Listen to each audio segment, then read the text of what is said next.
Okay, I would like to start my speech in three, two, one.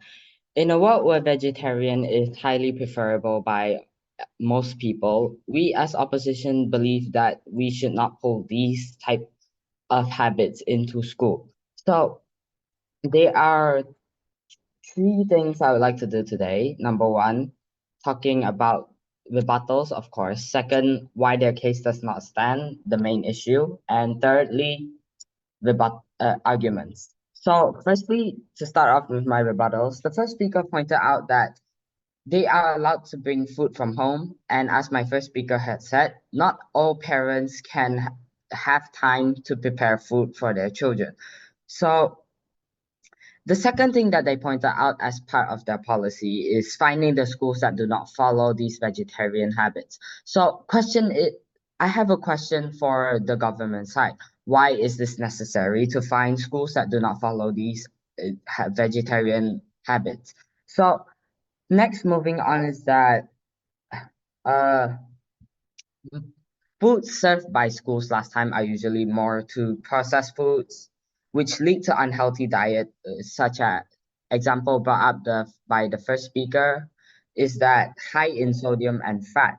So again, I have another question for you guys. So in here, farmers usually grow vegetables by using pesticides because number one, it's easier. Number two, you don't have to keep an eye out for it and your crops will look more beautiful. So are you saying that these pesticides you feed students is potentially even better than processed foods? So moving on, the first speaker has also said there are no allergies for vegetables. And once again, they said that if you need protein, you can bring it from home. But I have a question here. By pulling out tofu and bean to replace protein, aren't you actually contradicting yourself? Because as I have said, parents don't have time to bring food for their children. So if you if you were to serve them tofu and beans and they can't consume it due to allergies, then what do they consume? Yes, they can consume it at home, but as you said, parents are concerned about their diets at school. So moving on to the second speaker's rebuttals, I would like to she has pointed out that once again she has pointed out that beans and tofu can replace protein. And if I'm not wrong, I heard her say that tuna, which is type of sea urchin meat, can replace protein. And I know that tuna is not a vegetarian friendly food. So next up, they pointed about saving time and being cheaper. Well, that's not the case for some places. But yes, most of the time they are really cheaper. But what about the minority? Are you saying that you're not going to care about the minority? So moving on. So overall, I don't think their case stands very strongly, and I think that that their case aren't really well. Next, I'll be moving on to my argument, which is so my first argument would be limited protein source. As I have pointed out, only tofu and beans can be a part of these students' protein source. So there are limited choices for them. As and aside from that, there are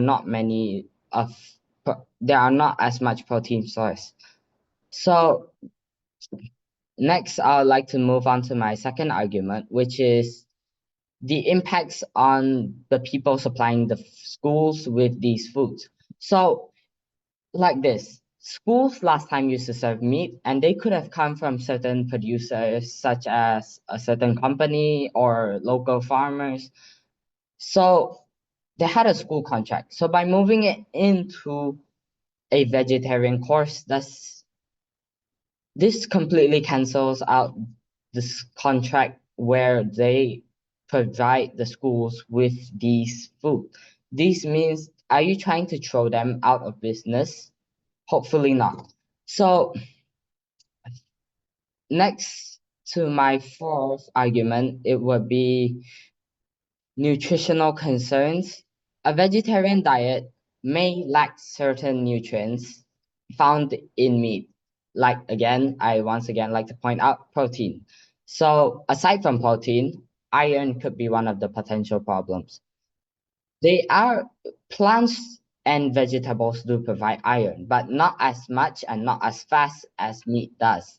So once again, school has a responsibility to ensure that students receive a balanced diet for their nutrition and growth.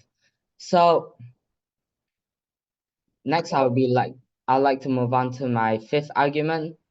Like my first speaker has pointed out, some cultures may eat meat and non-friendly vegetarian foods part of their diet.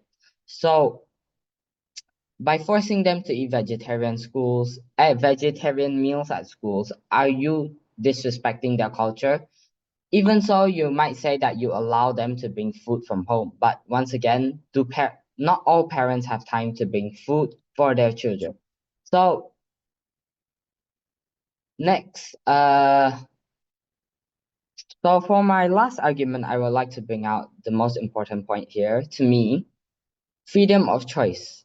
Yes, you allow them to bring food from home, but if they don't have time, what are they going to eat? Are they just going to be left there? If they cannot eat these vegetables or they cannot accept it, what will you do?